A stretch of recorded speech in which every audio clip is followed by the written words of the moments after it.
Assalamualaikum warahmatullahi wabarakatuh.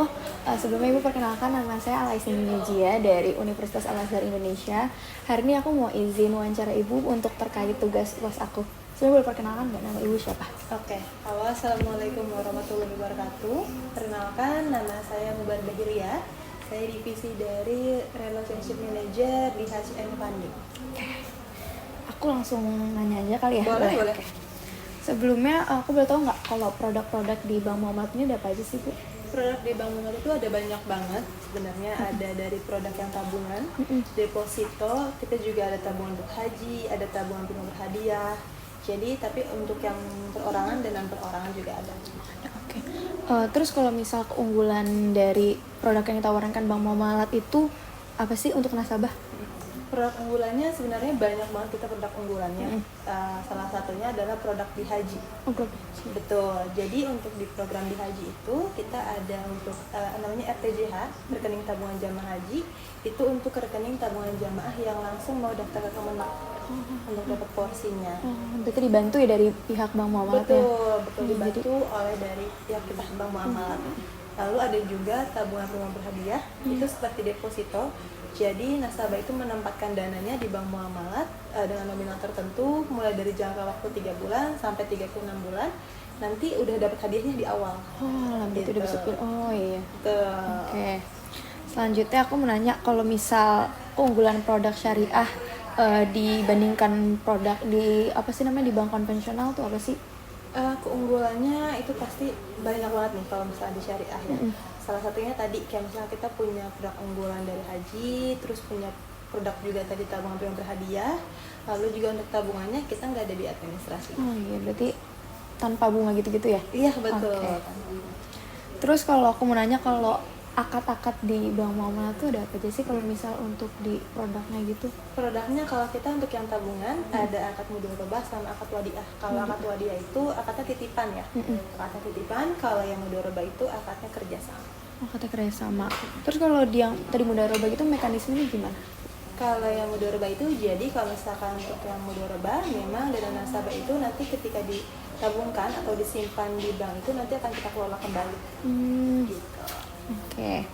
Terus aku mau nanya, berarti di akadnya cuma 2 itu aja ya? Iya, kalau di tabungan, mudharabah sama wadiah. Tapi kalau misalkan untuk pembiayaannya nanti kita ada yang di murabahah. Itu ada akad jual beli. Oh, jual beli. Kalau itu boleh tahu nggak Bu gimana mekanisme iniannya? Ya kalau misalkan dijual beli, misalkan contohnya ada nasabah itu ingin pembelian rumah ya. Ingin pembelian rumah, berarti nanti masuknya ke KPR. Nanti masuk ke KPR, nanti itu rumah tersebut akan kita beli dulu. Jadi kalau dalam syariah itu nggak boleh namanya satu transaksi itu 2 akad. Gitu misalkan mohon maaf sebelumnya mungkin banyak kadang-kadang kita jalani nih transaksi apa sih, satu transaksi yang ada 2 akad. Misalnya kita mau tukar tambah kendaraan.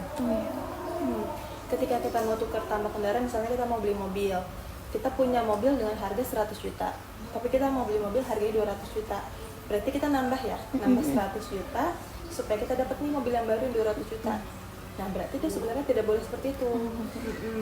Harusnya dijual beli dulu. Jadi kita jual dulu mobil kita 100 juta, lalu nanti ketika kita sudah dapat uangnya tuh yang 100 juta mobil kita, nah nanti kita masukin lagi uangnya di 100 juta lagi, jadi 200 juta baru kita beli lagi mobil yang jadi tidak boleh yang namanya satu transaksi itu 2 akad gitu. Kalau murabahah dia jual beli, jadi dibeli dulu barangnya sama bank, misalkan tadi rumah contohnya atau mungkin kendaraan mobil gitu ya, dibeli dulu sama bank, berarti sudah kepemilikan bank. Nanti baru bank menjual kepada nasabah.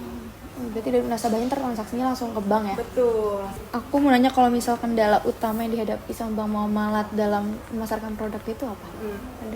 Mungkin masih banyak dari masyarakat atau mungkin nasabah yang masih bertanya-tanya ya soal syariah, karena mungkin belum banyak juga nasabah yang aware gitu ya untuk berhijrah pindah ke syariah gitu. Mungkin lebih banyaknya oh ya udah bank yang mungkin lebih umum gitu. Itu yang mungkin masih jadi tantangan kita di bank syariah. Tapi kalau misalkan alhamdulillah setiap tahunnya Muhammad itu ada kenaikan terus. Alhamdulillahnya gitu. Jadi setiap tahun ada kenaikan dari nasabah maupun itu nasabah yang dari dalam sendiri Muhammad ataupun dari luar Muhammad. gitu. Oke deh. Terus kalau misal dari Mbak Mulut tuh ada sendiri nggak sih kayak langkah buat biar masyarakat tuh makin sadar buat kayak pentingnya buat nabung di bank syariah gitu? Ada nggak? Ada. Jadi kalau misalkan dari Bank Muhammad kita terus pastinya memodernisasi dari produk di Bank Muhammad, kita perbanyak mulai dari produk tabungan, deposito pun kita udah bisa deposito online. Oh, iya, betul. Jadi cukup dari handphone aja itu nanti kalian bisa langsung deposito online mulai dari 2.500.000. Jadi nggak usah datang nih kalau misalkan, karena kita kan kalau mau deposito harus datang ke bank ya kan. Terus kita belum ada waktunya atau belum ada kesempatannya datang ke bank. Nah, kita langsung aja nih buka handphone di mobile banking, itu nanti bisa deposito online di situ. Dan untuk fitur-fitur dari mobile banking Muhammad juga udah banyak banget. Mulai dari reksadana, deposito, terus punya tabungan impian, tabungan kurban, tabungan haji, dan banyak banget tabungan lain-lain. Oke. Murabah itu sebenarnya akad transaksi yang masih banyak kita jalani. Itu murabah itu masih banyak transaksi yang kita jalani. Ketika mungkin gampangnya aja deh kita mau beli handphone baru gitu kan. Jadi tuker tambah aja deh, kita jual handphone kita, terus kita dapat handphone baru gitu. Nah, mungkin mulai sekarang buat kita masyarakat, buat kita juga nih, buat kita dan keluarga lebih aware lagi buat ngejalanin transaksi syariahnya. Oh iya, berarti nggak boleh gitu ya, misalnya kayak karena udah tahu jadi hindari gitu ya. Hindari gitu kan ya. Nah kan ketika kita mau beli handphonenya, jadi deh kita jual dulu handphonenya, misalkan harganya 3 juta, handphone kita dijual 3 juta, kita mau handphone harganya 6 juta. Yaudah nih kita udah ada tabungan, di tabungan kita 3 juta, kita jual handphone kita 3 juta, kita satuin kan, kita 3 juta sama yang di tabungan. Nah nanti baru kita beli handphone yang barunya itu. Jadi mungkin buat teman-teman dan masyarakat itu supaya lebih aware lagi masalah untuk satu transaksi dari 2 akad, nanti mungkin bisa diperbaikan lagi. Oh iya. Kalau akad wadiah mungkin udah banyak juga yang tahu bedanya kenapa sih akadnya wadiah sama mudorobah gitu kan. Kalau akadnya wadiah itu memang sifatnya titipan. Jadi ketika nasabah itu menitipkan dananya di bank syariah, di muamalat, misalkan nasabah tersebut mau nabung 10 juta dengan akadnya wadiah, nanti uangnya tersebut tetap 10 juta di rekeningnya. Nggak berkurang sama sekali ya berarti? Tidak berkurang, dan jika misalkan ada penambahan itu hanya bonus, tidak diperjanjikan di awal gitu. Tapi kalau misalkan pilih akadnya yang mudorobah itu karena akadnya kerjasama dari sohibul mal gitu kan ya. Nanti itu akan ada bagi hasil namanya. Oh iya, berarti antara bank sama nasabahnya ya? Jadi dananya tersebut akan dikelola lagi sama bank, dan nanti nasabahnya tersebut akan dapat bagi hasil. Enggak sih, sebenarnya kalau misalkan bedanya, terus ada yang nanya apa sih bedanya syariah sama konvensional ya kan. Banyak mungkin yang masih nanya enggak sama aja nih di syariah sama konvensional gitu. Sama-sama aja nih nabungnya, bahkan suka ada yang bilangnya tuh kalau di syariah nanti takutnya pembiayaannya mahal gitu. Padahal kalau misalnya udah dipelajarin lebih lanjut tuh enggak. Jadi bank syariah itu jadi untuk yang pembiayaan, ketika nasabahnya itu naruh dana di bank syariah gitu kan sama bank syariah kita kelola lagi tuh, kita kelola lagi dananya. Ketika kita kelola lagi kan namanya pembiayaan.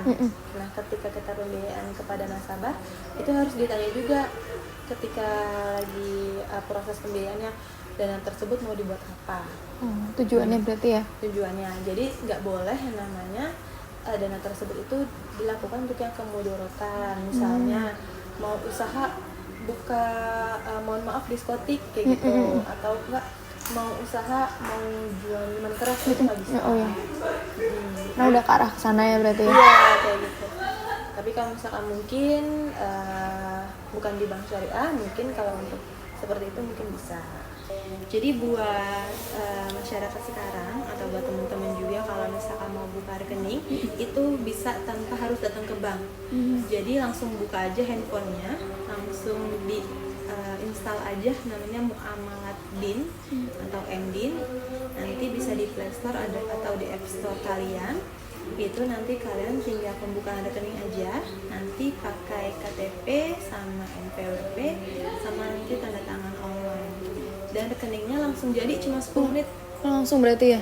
Langsung Saat jadi itu banget juga. langsung jadi banget, udah langsung buka rekeningnya langsung di situ, langsung udah punya rekeningnya Bank Mamat dan langsung bisa transaksi hari itu Bisa. juga. Berarti store-nya juga secara online ya itu ya? Iya, secara online. Mungkin ada kita kadang-kadang punya bank lain ya. Ya udah tinggal ditransfer aja langsung ke bank Mamatnya. Jadi langsung aktif, dan itu rekeningnya nanti untuk permintaan buku tabungan sama kartu ATM bisa langsung datang ke Bank Mamat, atau untuk ATM-nya mau di request juga bisa. Berarti Jadi enak ya sekarang, jadi nggak perlu ribet-ribet ya. Lagi betul. sibuk langsung. Jadi langsung lewat semua, karena udah makin canggih iya, gitu kan bener-bener. ya. Jadi lewat handphone aja. Mungkin sekian ya Bu wawancara hari ini. Terima kasih banyak Ibu udah menyempatkan waktunya. Ya, sama-sama. Sekian dari saya, terima kasih. Wassalamualaikum warahmatullahi wabarakatuh. Terima kasih. Selanjutnya, saya akan menjelaskan hasil wawancara saya dengan Bank Muamalat Cabang Kramat Raya. Saya wawancara dengan Ibu Mubardah Hilya, jabatannya di Relationship Manager Hajj and Funding. Nah, produk-produk Bank Muamalat ini yang pertama ada produk tabungan, yang kedua deposito, yang ketiga bank assurance, yang keempat muamalat prioritas, yang kelima kartu share debit, yang keenam investasi, yang ketujuh giro, yang terakhir pembiayaan. Nah, untuk produk unggulan Bank Muamalat yang pertama ini ada tabungan IB Hijrah. Tabungan dalam mata uang rupiah dengan akad wadiah yang digunakan untuk kebutuhan transaksi dan berbelanja menggunakan muamalat din dan kartu share debit. Nah, dia produknya ini menggunakan akad wadiah, terus tidak ada bagi hasil. Setoran awalnya 100.000, biaya penggantian bukunya 25.000, biaya penutupan rekeningnya 25.000, biaya rekening pasif 20.000, biaya SMS 700 per SMS, biaya SMS notifikasi 700, biaya email notifikasi gratis, biaya administrasi bulanan gratis. Yang kedua, untuk produk unggulannya itu ada tabungan IB Hijrah Haji. Jadi kenapa kita berhijrah bersama Bank Muamalat? Karena yang pertama itu bank umum syariah pertama di Indonesia yang dikelola secara profesional dan murni syariah. Yang kedua, salah satu bank penerima setoran biaya penyelenggaraan ibadah haji yang terdaftar di Siskohat Kementerian Agama Republik Indonesia. Yang ketiga, tabungan IB Hijrah Haji menawarkan solusi lengkap untuk perjalanan ibadah Anda. Yang terakhir, bank yang berkomitmen memfasilitasi nasabah untuk berhijrah dan selalu menjadi lebih baik. Nah, di sini untuk detail produknya dia menggunakan akad wadiah yadamanah, terus biaya layanannya gratis, setoran awalnya 50.000, saldo minimalnya 50.000, biaya penggantian bukunya 25.000, biaya penutupan rekeningnya 25.000. Yang ketiga, untuk produk unggulannya itu ada rekening tabungan haji. Jadi apa RTJH itu? Tabungan dalam mata uang rupiah dengan akad wadiah bagi Anda yang telah memiliki dana porsi haji dan dapat digunakan untuk kebutuhan transaksi dan berbelanja menggunakan muamalat din dan kartu share debit. Nah, di sini detail produknya dia menggunakan akad wadiah bagi hasilnya tidak tanpa nisbah, fasilitas kartu ATM atau debitnya menggunakan Visa, setoran awalnya 25 juta, biaya penggantian buku yaitu 25.000, biaya SMS OTP-nya 700, biaya SMS notifikasi 700, biaya email notifikasinya gratis, biaya administrasi bulanannya gratis. Selanjutnya yang keempat, ini ada deposito IB Hijrah, yaitu dia menggunakan akad mudorobah mutlakoh, kategori nasabah itu perorangan dan non perorangan, mata uangannya bisa IDR dan USD, minimal pembukuannya 5 juta, pilihan jangka waktunya itu kita bisa 1, 3, 4, 6, dan 12 bulan. Nah, jangka waktunya itu tadi kalau misal 1 bulan nisbahnya 50% untuk IDR, USD-nya 7%. Kalau untuk 3 bulan IDR-nya 51%, kalau USD-nya 7%. Kalau 4 bulan IDR-nya 52%, kalau USD-nya 7%, kalau 6 bulan IDR-nya 53%, USD-nya 8%, kalau 12 bulan IDR-nya 50%, USD-nya 10%. Yang kelima ada tabungan prima berhadiah. Tabungan dengan pemberian hadiah di muka sesuai keinginan nasabah tanpa diundi, di mana nasabah bersedia mengendapkan dana dalam jumlah waktu tertentu. Pendapatan dana nasabah dalam bentuk tabungan dengan akad mudharabah dan akan mendapatkan bagi hasil setiap bulannya sesuai dengan nisbah tabungan. Sumber pendapatan dana nasabah dapat berasal dari fresh fund, berasal dari luar Bank Muamalat Indonesia, dana program TPB sebelumnya, dana deposito yang jatuh tempo, kombinasi dari 3 hal tersebut. Nah, selanjutnya juga ada tabungan untuk mahasiswa. Jadi tabungan untuk mahasiswa ini ada namanya tabungan IB Simple. Tabungan dalam mata uang rupiah untuk siswa atau pelajar dengan persyaratan mudah dan sederhana, serta fitur yang menarik untuk mendorong budaya menabung sejak dini. Nah, benefitnya apa sih? Benefitnya yang pertama bebas biaya layanan bulanan, mendapatkan bagi hasil, setoran awal ringan, mendorong budaya menabung sejak dini. Nah, selanjutnya ini ada kendala bank muamalat dalam memasarkan produknya. Jadi yang pertama itu kurangnya pemahaman tentang perbankan syariah. Jadi banyak masyarakat, terutama yang belum terbiasa dengan sistem perbankan syariah, masih bingung tentang perbedaan antara bank konvensional dan bank syariah. Meskipun perbankan syariah mengusung prinsip bebas riba dan kehalalan, tidak semua orang paham secara mendalam tentang bagaimana produk syariah bekerja atau bagaimana produk ini menguntungkan mereka. Hal ini membuat beberapa orang lebih memilih bank konvensional yang sudah familiar.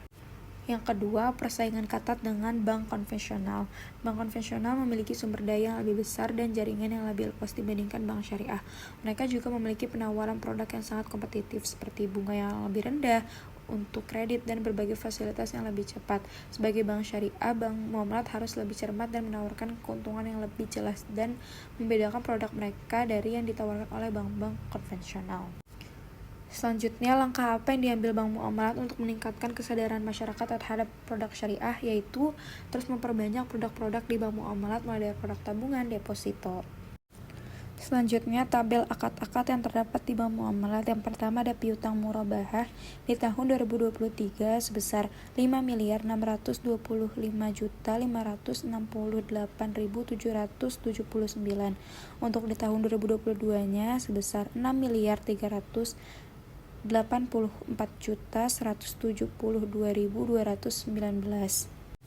Yang kedua ada piutang istisna yang di tahun 2023 sebesar 1.229.219. Di tahun 2022-nya sebesar 1.315.370. Yang ketiga ada piutang ijarah di tahun 2023 sebesar 21.728. Di tahun 2022-nya tidak ada. Selanjutnya ada piutang mudharabah di tahun 2023 sebesar 585.735.389. Di tahun 2022-nya sebesar 557.043.893. Nah, selanjutnya ada pembiayaan musyarakah di tahun 2023 sebesar 15.156.202.036. Di tahun 2022-nya 10.416.113.948. Selanjutnya ada giro wadiah di tahun 2023 sebesar 3.964.543.056. Di tahun 2022 sebesar 3.170.218.108. Selanjutnya ada tabungan wadiah di tahun 2023 sebesar 7.050.705.628. Di tahun 2022-nya 6.056.911.545. Selanjutnya, manfaat yang saya dapatkan dari wawancara dengan pihak Bank Muamalat. Jadi, saya jadi tahu bahwa di Bank Muamalat itu terdapat banyak banget produk-produknya. Ada tabungan, giro, deposito, pembiayaan. Nah, terus kayak di produk tabungan juga itu dia ada kayak tabungan untuk haji. Jadi kita menyetorkan gitu ya kepada pihak Bank Muamalat, lalu nanti pihak Bank Muamalat sendiri yang bakal ngebantu kita untuk daftar ke pemerintahan. Jadi kayak kita nggak perlu repot lagi, dari pihak Bank Muamalatnya itu yang mengurus keberangkatan haji kita. Dan menurut saya itu sangat amat bermanfaat ya untuk kita, sangat membantu untuk kita juga. Selanjutnya, kemarin saya juga dijelaskan bahwa ternyata kita itu tidak boleh melakukan 2 transaksi sekaligus. Jadi kalau kita ingin melaksanakan transaksi itu harus satu-satu. Terus juga saya jadi tahu di Bank Muhammad ini itu ada produk-produk unggulannya. Jadi salah satu produk unggulannya adalah tabungan prima berhadiah. Jadi tabungan prima berhadiah ini tuh tabungan dengan pemberian hadiah di muka sesuai dengan keinginan nasabah tanpa diundi. Selanjutnya yang saya dapatkan juga dari wawancara kemarin itu bahwa di aplikasi mobile banking Bank Muhammad itu juga udah canggih. Jadi kayak kita bisa deposito online, terus juga di sana ada tabungan haji, tabungan kurban.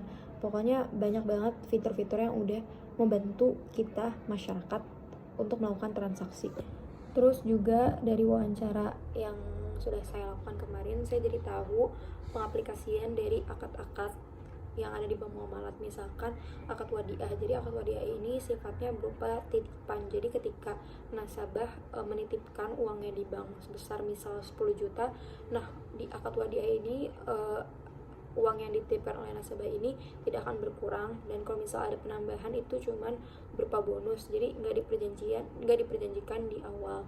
Terus juga yang kedua itu ada akad mudharabah. Nah kalau akad mudharabah ini dia akad kerjasama, jadi nanti ada bagi hasil antara nasabah dengan pihak bank. Jadi nasabah ini menaruh uangnya di bank, lalu nanti dengan bank itu uangnya dikelola lagi, nanti baru ada bagi hasil. Selanjutnya saya akan menjelaskan materi apa saja yang sudah saya dapatkan selama saya belajar akuntansi syariah ini selama 1 semester. Jadi yang pertama itu ada larangan-larangan dalam Islam yang tidak diperbolehkan. Jadi yang pertama itu ada riba. Riba itu sebuah ketentuan nilai tambahan dengan melebihkan jumlah nominal pinjaman saat dilakukan pelunasan.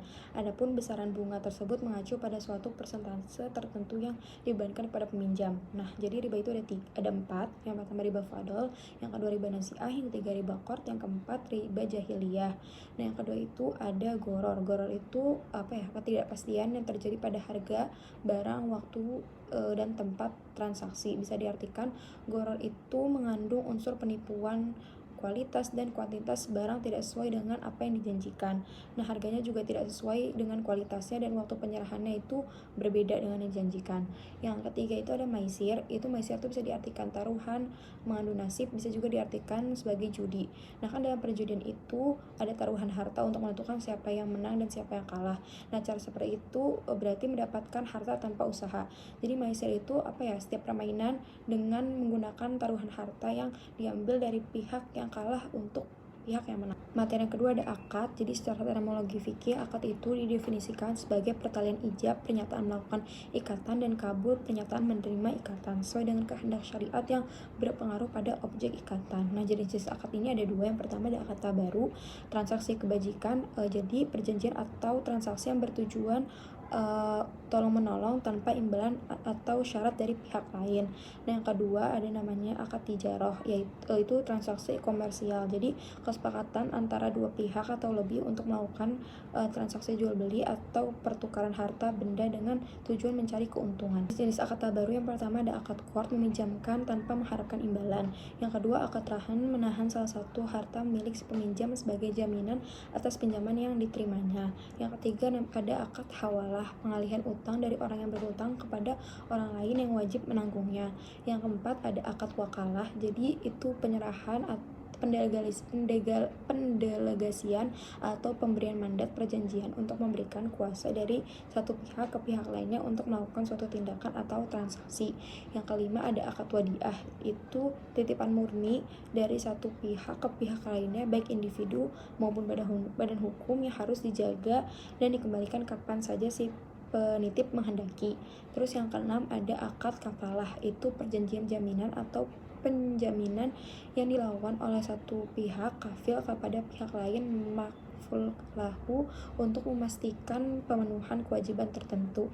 Nah, yang terakhir ada akad wakaf, yaitu kesepakatan untuk menyerahkan harta benda kepada pihak lain untuk kepentingan umum. Dalam hukum Islam, wakaf dilakukan dengan ikrar yang disaksikan oleh 2 orang saksi. Akad ijarah ini ada 2 jenis. Yang pertama NCC, yaitu mengandung kepastian. Isinya ada bai al-murabahah, salam, istisna, ijarah mutahnya bitamlik, syarf, barter. Nah, kalau NUC ini mengandung ketidakpastian.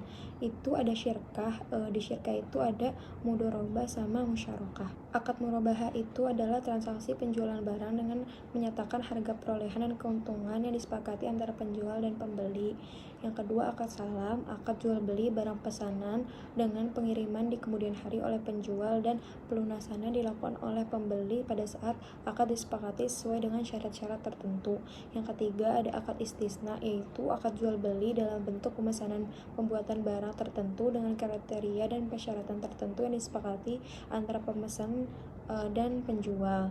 Terus selanjutnya ada akad ijarah, yaitu akad pemindahan hak guna manfaat atas suatu barang atau jasa dalam waktu tertentu dengan pembayaran upah sewa tanpa diikuti dengan pemindahan kepemilikan barang itu sendiri. Sekian dari saya, kurang lebihnya mohon maaf. Terima kasih. Wassalamualaikum warahmatullahi wabarakatuh.